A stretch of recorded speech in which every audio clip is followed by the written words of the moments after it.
So thank you so much for coming and giving up your lunch hours to hear from Nick Hornby and Ben Payne from Ministry of Stories. And as you know, we are celebrating our partnership with Ministry of Stories. We've got a whole kind of month-long festival. Today we have a wonderful opportunity to listen to Ben and Nick talking about creativity and talking about the Ministry's work, and particularly in sort of talking about the genesis of it all and how Nick came to found the idea and the school with Ben, and talk a bit about the work that's going on there. I suspect Nick doesn't need any real introduction to any of you. I'm very proud to say that he is a Penguin author. He's been published by Viking, not for all of his books, but we now have all of them in our backlist, which is wonderful. So as well as a non-fiction writer, reviewer of music and books, novelist, he is also an award-winning screenwriter.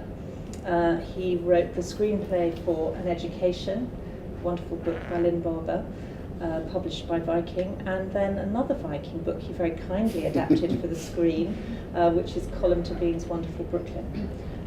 So Oscar nominations for both those screenplays. So we're longing for Nick to kind of come back from his love affair with movies and write us a new book. He promises that there might be one at some point in the future.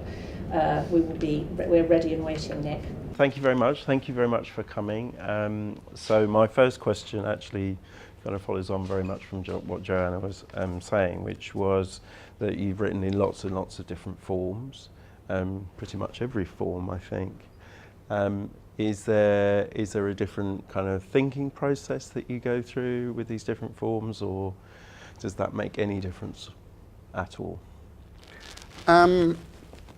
That's interesting. I mean, I'm always surprised that whenever I write in a different form, it always feels like writing. So essentially you're using the same muscle, but the different disciplines, I think they're only a kind of subdivision of what would happen in a novel. So if you're writing a novel about a kid, then there's vocabulary that you have to leave out and a voice that you have to find. If you're writing a screenplay, then there's all the inner monologue stuff that has to be left out. So it's really a question of discipline and editing, really, with all of the forms. I wrote songs, which prompted us to work on a project. I wrote songs with Ben Folds, and even that, I tried to write short stories that had short stories with a chorus, as it were, okay. And even that didn't feel that unfamiliar compared to writing the shorter forms of fiction or whatever. So. No, it's good. It's good. It all feels fresh whenever you keep revolving it. Okay. And is there some form that you haven't written in yet that you would like to? Well, I have a very conflicted relationship with theatre.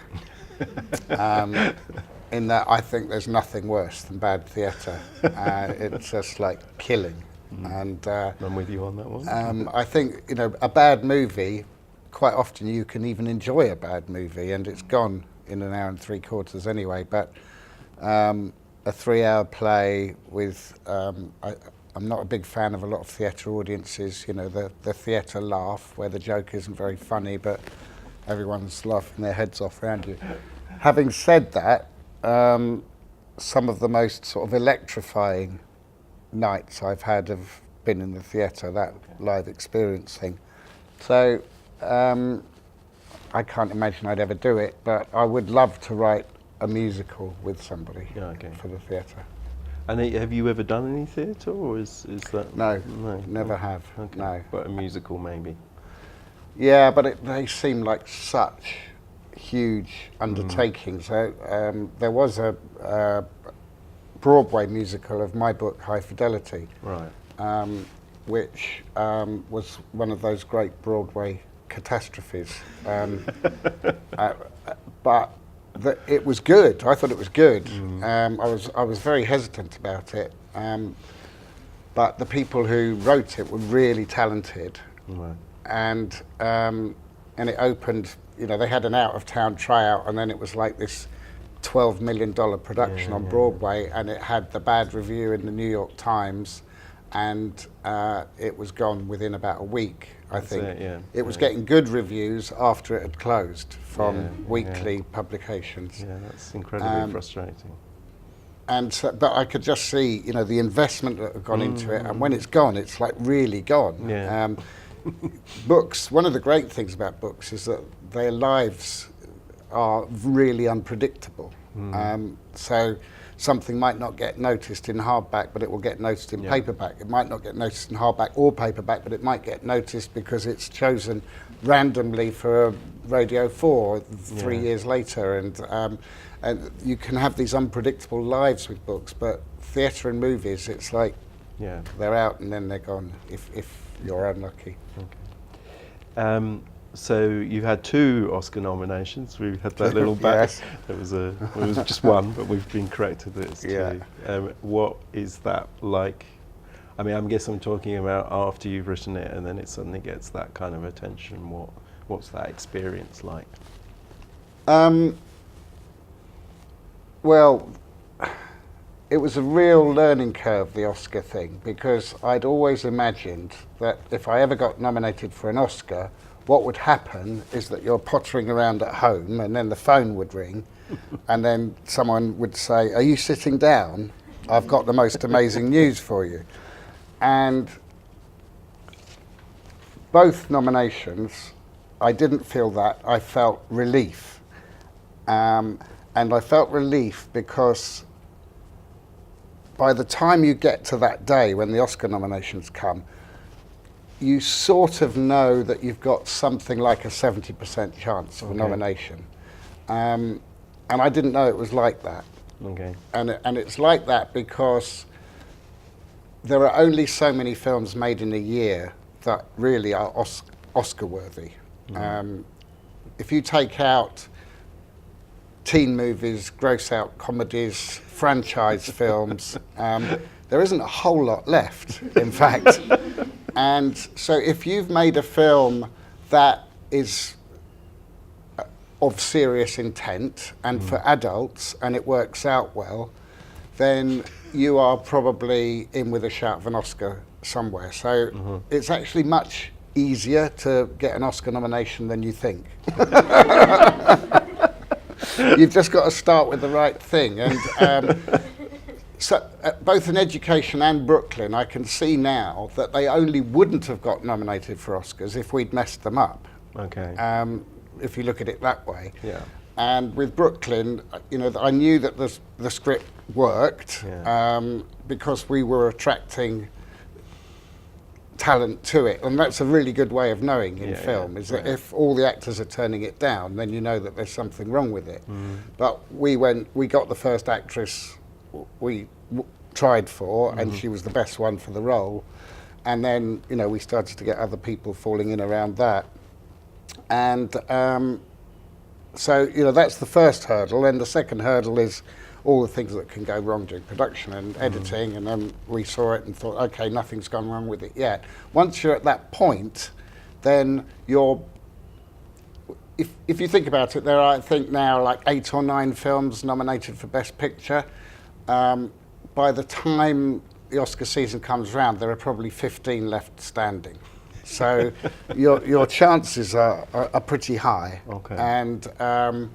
And the screenwriter quite often gets taken along. I mean, both of my Oscar nominations have come with a Best Actress nomination for the girls, and for Carey and for Saoirse, and Best Picture nomination as well. And then I wrote Wild, which was an Oscar-nominated film. I didn't get a nomination, but Reese and Laura Dern got them. So, you know, you are in this tiny pocket of films, and the season, they're announced in February, and it starts in September, and it is like a marathon, and films start to drop off, and people start to drop off. And then there are all these awards, and when they talk about awards season, it's a season because there's some kind of award every 2 or 3 weeks. and the same things get nominated every single time. So everything's a rehearsal, as it were, And for you're the having Oscars. to troll around with all the... Well, I don't. I live here, but the girls, Yes, okay. they couldn't work between September and Wow. February, Okay. and they're doing 2 things a day. They're wearing 2 different outfits every single day for 6 months. You know, none of which they've ever worn before or will ever wear again. So they're uncomfortable the whole time. And going to lunches, going to dinners, and they're all, you know, this is the Broadcast Critics Awards and the Golden Globes and that, and you can see each time it's the same movies getting the Best Picture nominations, Right. the same writers getting the Best Writer nominations, and so you've been through that 20 times, and then the Oscars are announced, and all you think is, oh God, wouldn't it be awful to miss out today, having been nominated for 25 things before.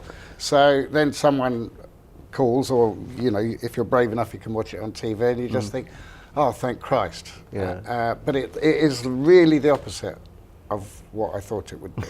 Okay. And once you're done, then it's fun. Yes.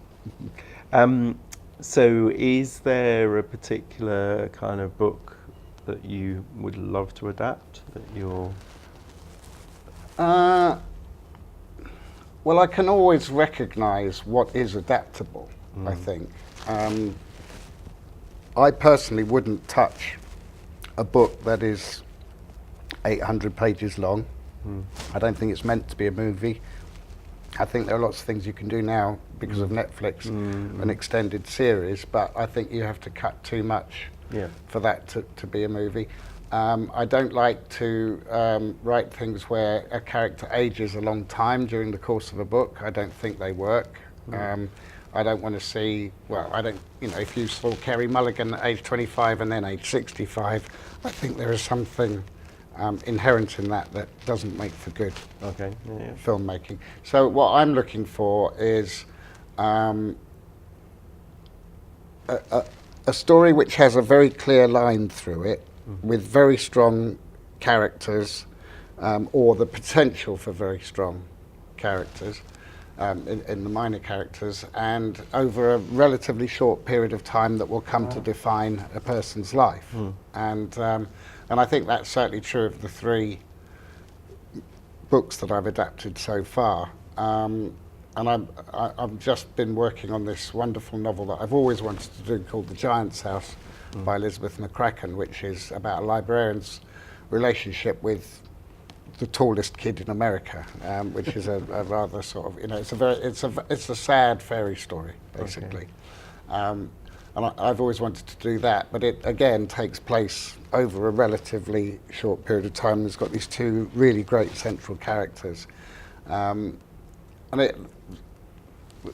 There are lots of things I can see they're getting optioned for movies, and I just think that I don't know if that's going to work, and quite often it doesn't. And so you're left to, you decide that it's something you're going to do yourself, or? Yeah, what happens now, because I've adapted a few, is that I get sent quite a lot of stuff, and then it's up to me to choose whether I do it or not. But The Giant's House was something that had stayed in the back of my mind since I'd read it a long time ago. And one of the interesting things now is that special effects are so much cheaper than they were in the 90s. So somebody did option that book in the 90s, but it's not a special effects movie in that it's a quiet art movie, but it does need special effects. But now you can do that, whereas then it would have been like a $50 million movie that no one would have gone to see. Whereas now you can make it for a price. So your recommended reads were Financial Lives of the Poets by Jess Walter, and Father and Son by Edmund Goss. Can you say why you chose those? Well, Jess Walter is one of my favourite contemporary writers. I forgot, what was the name of the last one? The Italian, sorry. Beautiful Ruins. You've read that, yeah. Well, lots of people read Beautiful Ruins, but not as many people read Financial Lives of the Poets, and there's one before that called Citizen Vince, which I don't think is published by Penguin Random House at the moment. But he's incredibly readable and smart and funny, and for me that's what I'm looking for always, pretty much, when I look for books, is readability, smartness, and as readers know, usually you have to trade off one or the others. If you want smartness, quite often you trade off readability and humour. But with Jess, they're incredibly gripping right from the off. And The Financial Lives of the Poets was a very timely book about a guy basically who finds himself out of work in an economic crash, and it's very funny about work and family, I think. His first, how I know Jess is when I was writing the Believer column a few years ago. I'd been on book tour and I came back to the post, and there was this book sent to me, and the author said, I love your column, and every week I open it to see if I'm in either the book's read list or the book's bought list. And when my name's never there, it kills me. And he said, anyway, here is a new, what did he say? Here is a new headline for you, books foisted upon you. And it made me laugh. The card made me laugh. I thought, oh, this is interesting. And I read the first 2 pages of this book, as I often do with books that are sent to me, and I loved it straight away. Citizen Vince begins with a brilliant scene. It's a kind of, it's about a witness protection guy, a guy who's been sent to live from New York into this small town in the middle of nowhere. And because he's basically a criminal, he finds himself recreating his criminality. It's almost like he can't help it.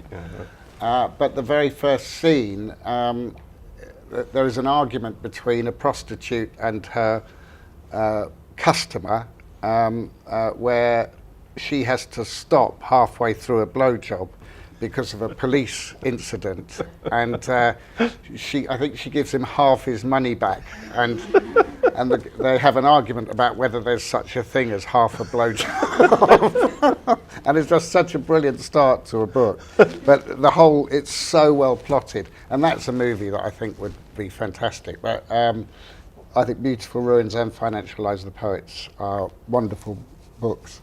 Father and Son is, it's about being brought up in a fundamentalist religious family at the end of the 19th century, and it's as close to a modern memoir as you could find in a Victorian novel. I was very surprised that anyone had written like this then. It is very readable, and it's exactly the sort of memoir that Tobias Wolff might have written with This Boy's Life and In Ferrer's Army and Mary Carr and the Liars Club. It's very much in that tradition, but kind of 100 years earlier. And he had this completely miserable childhood that he's actually very funny about, what he was denied as a kid. And then it's also very beautiful about his developing an obsession with the natural world in order to escape his family. And I was first alerted to it because somebody quite learned compared my first book, Fever Pitch, to Father and Son, and I thought, well, I can't see that. But when I read it, it was that relationship between childhood and unhappiness and obsession. I thought, oh, I can see that, but it's not as daunting as you would think, and it makes you kind of ache a little bit as well. So you're in the offices of a publishing company, and I've been asked to ask you, is there anything that still remains mysterious as to what goes on here? Or about the editing process or anything? No, I don't think so. I mean, this is my 3rd decade of being published, I suppose. I feel deeply practical about publishing, in that, you know, the deal is that they give you money for your book and then they have to try and sell it. And I don't think you can get into too many arguments about covers or what you do in terms of marketing, because the publishers have earned or paid for the right to do it their way, and I understand that. So that I don't have any problem with at all. I think the thing that mystifies me is the thing that probably mystifies all of us, which is, why do some books take off and others are completely ignored? And you know, I've been the lucky recipient a few times, but there are all sorts of people who I think, why don't you read this person, not that person? And I'm sure it breaks publishers' hearts that happens. So we're going to talk about the Ministry of Stories now. Can you talk a little bit about why you wanted to found something like this? What was the sort of inspiration, and how did you come to do it? Well, the inspiration was Dave Eggers and the 826 Foundation in America and McSweeney's. I met Dave when his first book came out in 2000, and we've been quite close friends since then. And whenever I went on American book tour, I would end up in San Francisco usually, and which is where the first 826 was, and I'd go and see Dave there, and the whole McSweeney's 826 thing was so incredible in terms of the creativity and the sort of perfect circle of young writers, editors wanting to be published in McSweeney's, and McSweeney's saying, well, look, there's a load of kids around here who want help with their writing, so while we're publishing you, why don't you help these kids out? And all the designers they had around and the artists they had around, and there were all these magazines and T-shirts and kids and writing projects, and it felt fantastic. And I absolutely knew that London would be the sort of place where you could replicate that, because we have that kind of talent and we have those kinds of kids. And I'd get on the plane to come home thinking, right, that's it, I'm going to go back and do it, and go back and do it. And then you have a very bad night's sleep on a plane, and then you get off the plane and you realise you've got 3 kids and a job, and then I didn't do it. And then Joe Dunthorne from these parts emailed me to say that there were people who were interested in doing it, and I was introduced to you and Lucy, and having someone else who was actually determined to affect it and wanted to make that their job made it very easy for me. I mean, one of the Not things... so easy for you. Well, I mean, one of the things that has always struck me about it as an idea, which is, if you think about it in terms of writing, is the writing's always traditionally been seen as a very kind of individual, something that you do in your bedroom, and what we provide is this idea that the children come, and it's a bit like we were saying with McSweeney's, they're part of a kind of community, or it's made social in a way, and that's always struck me as being something that's very fundamentally different about writing and how children explore it with us. But I'm wondering what you have found the most interesting or exciting or surprising thing about it in its 7 years. The ministry, well, there have been lots of highlights, I think. I think our record is our album that we made is a very beautiful thing, and for me a perfect example of how it works when it works at its best, which is that the kids wrote the lyrics, grown-up musicians, professional musicians provided the music, and the kids, to be fair, it wasn't like they wanted to do that side of it, they wanted to do the writing side of it. And we got it properly, professionally recorded and then released by a very good record label. And the idea that all of our work is a bit ropey, actually, until it's been through a professional process, I think is a very valuable lesson. And still, I don't like writing things in longhand because it reminds me of being back at school and how crappy everything was and looked when I was writing my own stories. And you know, we know that if you see something in a nice typeface on an Apple screen, you've immediately got a sheen of professionalism. But what we do with the kids is take it on until it really is proper. One of my other real highlights is that little plaque project that we did. Do you want you can tell them about the that? one about in the garden?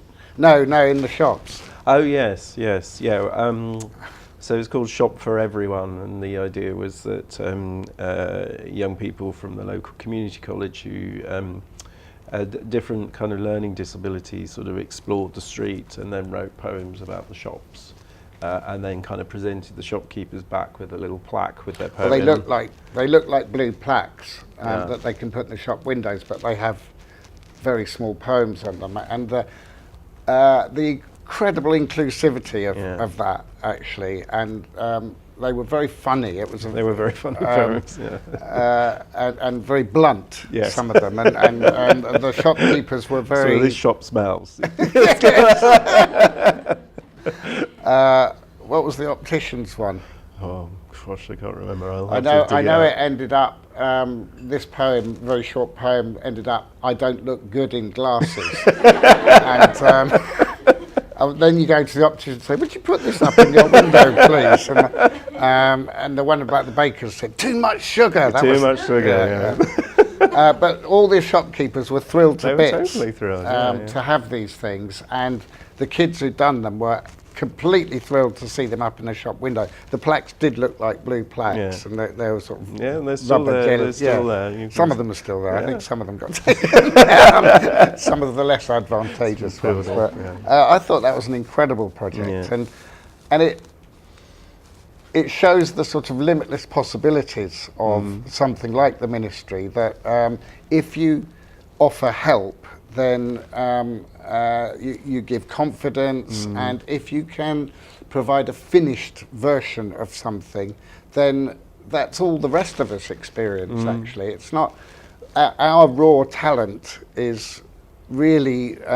it needs help. It needs help to be presented in a form that people can use. And I mean, I often, because we've had a few writers knocking around the ministry, and they've met quite a few people, and I often think about how close I ever came to meeting an author when I was at school. Absolutely, yeah. In terms of reading, the author I read who I would have stood a chance of meeting was E.M. Forster, who died about 6 years before before I was at school. And I would never have met him in a million years, but he was the only remotely contemporary writer, and he was dead, and he wouldn't have come to my school anyway. So I think just chucking people from all kinds of professions at kids is a really, really valuable thing. Yeah, absolutely. Well, thank you. We're opening up to questions now, so if you have any questions about the ministry or about kind of Nick's career or writing, please let us know. We don't have a microphone, so can you just speak? We can hear. We can hear. Thus far, you've mostly adapted screenplays. Do you ever see yourself creating an original screenplay on your own? Yes. There's a long answer to that question. I think I'm going to have to give you the long answer, actually, because it is quite interesting about the business. What typically happens with an original screenplay, what kind of has to happen, is that you write it on spec. I mean, you could possibly get a little bit of money to get it going, but not money that's necessarily going to drive you through. So the original screenplay is your hobby, and the adaptation tends to be your work. And I've got both on the go, but when somebody adapts a book, everybody's on a clock. So first of all, you know, a book like Wild was a hot book in America, and the people who bought it had 18 months option with the possibility of another 18 months after that. So the moment they've bought it, they can't afford to waste time. So they came to me and said, will you adapt it? And I had to do it within a reasonable time frame, so that I could then do another draft within that time frame, blah, blah, blah. So everybody's in professional mode at that point. Meanwhile, my original, every time I pick it up and look at it, someone says, oh, will you adapt Brooklyn, or will you do this? And it's on a different footing altogether. So I wrote an original screenplay for Rosamund Pike in about 2010. Well, I started writing it in about 2010, and maybe we'll film it next year, I think. But again, I still haven't been paid for it, and it's not like I need paying. It's just that when professional work is involved elsewhere, you literally owe people work, and that is what has to take precedence. I've just finished. I don't know whether this, well, it looks like it's going to happen, but I've been writing a series, this was much more manageable, of 10-minute episodes of a story.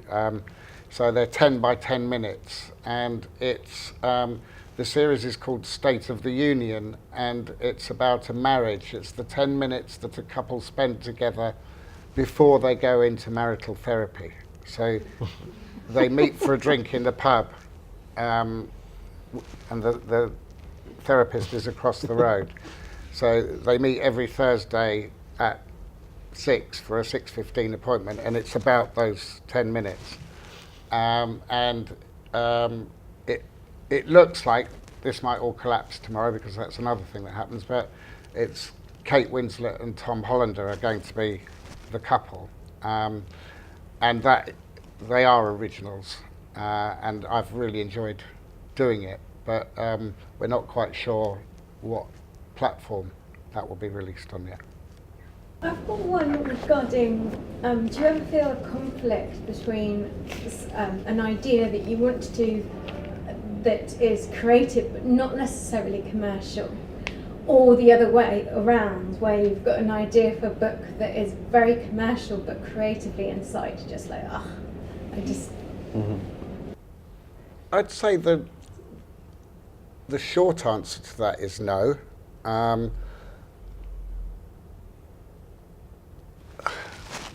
The thing about being a commercial writer, or not commercial, I think that any idea is commercial. I don't think there's such a thing as an uncommercial idea. I think there is such a thing as uncommercial writing, where you just make it bloody hard work for people. But if you can turn an uncommercial idea into a commercial idea through readability. And again, I don't know what a commercial idea would be that kills me inside. It's my head. I can't really imagine coming up with something that I wasn't interested in doing. The way I think is I think about things that I am interested in doing rather than things I'm not interested in doing. I didn't have the idea for 50 Shades of Grey, and if I had it, I probably wouldn't have written it. But I probably wouldn't have written it because I wouldn't have wanted to spend the next 5 years writing sequels to those books. And so, you know, part of the point of having ideas is knowing that it's going to keep you engaged over the next 18 months, 2 years. I mean, sometimes with film scripts, 5 years. It's taken that long pretty much for all of the films to get made. So I don't think I have an awful lot of interest in coming up with a commercial idea that's going to make me a whole ton of money, but that I'm not interested in doing. What part of the creative or the writing process do you find the most enjoyable, and what's the least enjoyable part of it? Well, it sounds very negative. The writing's probably the least enjoyable. The most enjoyable is thinking about writing. I'd say that the sort of excitement comes when you realise that the idea that you have isn't going to go away and that it's solid. What's tended to happen with my career is that, mostly because it's a displacement activity, the idea for the next book has come just before I've finished the last one, or the idea for the next piece of work. And of course that's dangerous, because you think, oh, I wish I was doing that one, this one's too boring now.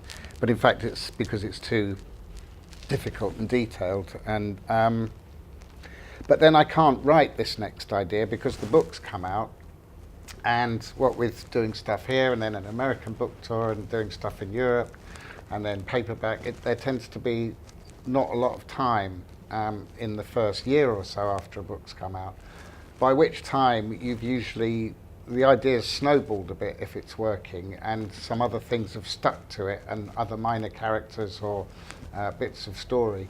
And so over that period it does feel quite like, oh, I can't wait to get on with it. And then of course you start it and that feeling's gone within about 3 weeks, and you think, oh Jesus, 90,000 more words. I really enjoy having written. So, you know, a book coming, a proof, or the finished copy, seeing that for the first time feels really good. And you think, well, this wouldn't have happened if I hadn't been driving myself mad for the last 2 years. I think Woody Allen said that he knew he had an idea when two things collide. And I've found that with my books, that it's maybe 2 or 3 things that I've been thinking about, themes or characters or bits of story, and where you suddenly realise that they belong in the same thing, and that is when you can't wait to get going, I think. What advice would you give to aspiring writers? Are you one?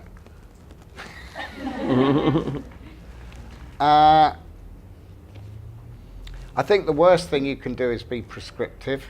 So there was a piece in The Guardian at the weekend that drove me a bit potty, because it said what you should do and what you shouldn't do. And I think one of the amazing things about books is that you walk into a bookshop and look around, and there is nothing that binds these people together.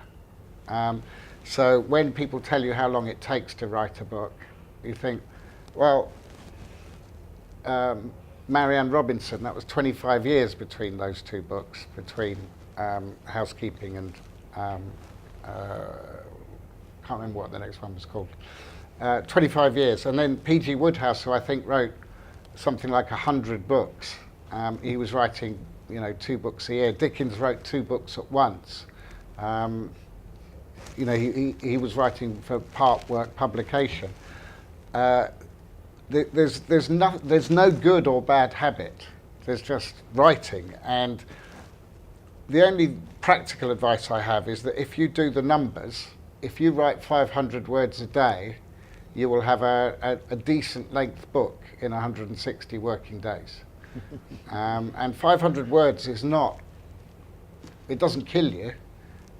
It could be 2 longish paragraphs of 500 words. And I think it's achievable, and it does mount up to a book. In fact, when I find myself saying that and I examine my own life, I can't understand where the time went, because I'm clearly not writing 500 words a day. But when I'm up and running and I know what the book is, and I've got roughly a beginning and a middle and an end, I wouldn't start unless you know where you want to end up. That doesn't mean you need to know what happens, but it has to be a feeling or some kind of condition that you want the characters to have achieved, so you know what you're pitching at. I think if you only know the first 2 pages, you'll collapse pretty quick. But if you've got somewhere to aim at, then that helps. But other than that, it's just the writing every day. And always I'm meeting young writers who, it sort of seems to be the last thing on their mind is the actual writing bit. They want to know where you get an agent from, and what whether any of these apps or programs for novels are any good. And you think it's really not the issue. The app is not the issue. The issue is writing 300 pages. That's hard. What's the first thing you do when you're adapting a book to a film? Or how do you approach that? My process has been so basic that I could hardly dignify you with an answer, really. I've got a first scene in mind, and I write it, and then I start flicking through the book and thinking, that's the next one, that's the next one, that's the next one. With all of them, I've made decisions before I've started. With Brooklyn, I wanted to get her on the boat as quickly as possible, and the beginning of the novel is more complicated than that. And I wanted to make it as clean as I possibly could. Brooklyn's a terrifying. Have you read the book? Because when she basically meets Jim in Ireland, you look at the book and there's like this much to go. It's like 30 pages, 40 pages from the end. And so when I was reading it for Adaptations, I thought, you are kidding me. You cannot make anybody care about a new character at this point. And so the hardest work of the film was to try and make a convincing case for Jim as a suitor for Eilish in the space that was available to us in the movie. And I had to shove him as far forward as I could, giving him a little bit more time. And in fact, one of the last rewrites I did was us, after the read-through, realising that Jim and Eilish didn't have a scene on their own together, and they'd never had a date, as it were. So I wrote in a scene right at the end of the process, because there wasn't enough substance to their relationship. But it's not, I don't know, I think if you've got the right book, it's not so hard, actually.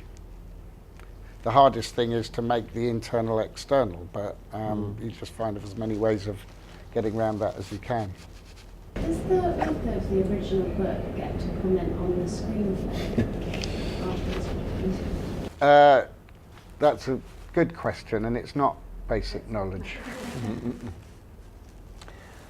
First of all, it completely depends on how powerful the author is. So I would imagine that you couldn't do much to a Stephen King book without Stephen King telling you what he wanted done. It is like selling a coat. It's not yours anymore once you've sold it. And that's what you're paid for. You know, otherwise there wouldn't be any money involved, pretty much. But film companies pay you because they want the right to make something out of your book. And I think if you're going to get into the process at all, you have to understand that. I have never met anyone who wanted to make a cynical film out of anything that I've written, or a bad film out of anything I've written. It's the most ungovernable process, filmmaking. I've heard authors say that they want to get involved in everything, and that they're going to control it, and that therefore if they control it, it won't be a bad film. And that is kind of naive, because you might think you know what director you want, although you probably don't, because you don't know. You know famous directors, but you don't know up-and-coming directors, you don't know up-and-coming TV directors, you don't know really great Australian directors or Hungarian directors, so you're not really in a position to make that decision even. And you might think you know actors, but if there are kids in it, you don't know kid actors. If there's this 18-year-old girl, you don't know 18-year-old actresses. You know, you know Brad Pitt and Nicole Kidman, and if they're not available, then what are you going to do, you know? And then there's everything else, which is, do you know any soundtrack composers. There might be some musicians you like, but that's not the same thing at all. And do you know lighting cameramen? And do you know editors? And do you know, heads of department for costumes? Every single one of those people can fuck your movie completely. So for me as an author to say, right, I'm gonna take charge of this, and I'm gonna be employing the costumier, and it's ridiculous. So all you can do is choose the producers, the people who start the whole process off, choose the ones you like and you trust, and then hope for the best after that. Always, in my experience, they have wanted my comments when I'm being adapted by somebody else. They've wanted me to read scripts. They've asked me what I think of this idea, and I would say that I've been given a vote in the process. But it's only that. It's only a vote, and that's all it should be, really. If there are several producers and financiers and a director and maybe the cast, why should you be able to overrule professional people? They hate it if authors are not happy with the film, and an author who is clearly dissatisfied and feels alienated by the task and the project, and then doesn't like the finished film, is dangerous for them, because they have nothing to lose by slagging it off when it comes out. But I have to say, I've always felt very involved and welcomed by the people making the films, and all my other friends who've been adapted, I think, feel the same way. But I guess, the headline of that answer is, don't overrate yourself in terms of what you know. I don't know enough. I had never heard of Carey Mulligan when we made An Education, and very few people had, but the casting director, who is an incredibly important person in the making of a film, the casting director is the person who spent they spend their lives watching TV, going to plays, watching movies, and looking at people who are not yet well known and going, oh, actually, she's really good. So that's a vital job in itself. We had a casting director who knew that Carey would be perfect, and I don't know who I would have cast. I would probably have cast Emma Watson, because she was the most famous teenage girl in the world at the time. But Carey would have been better, I think, or was better. Okay. Thank you. Thank you very much. Thank you for coming. I'd like everyone to just give Nick a bit of a round of applause. Oh, thank you.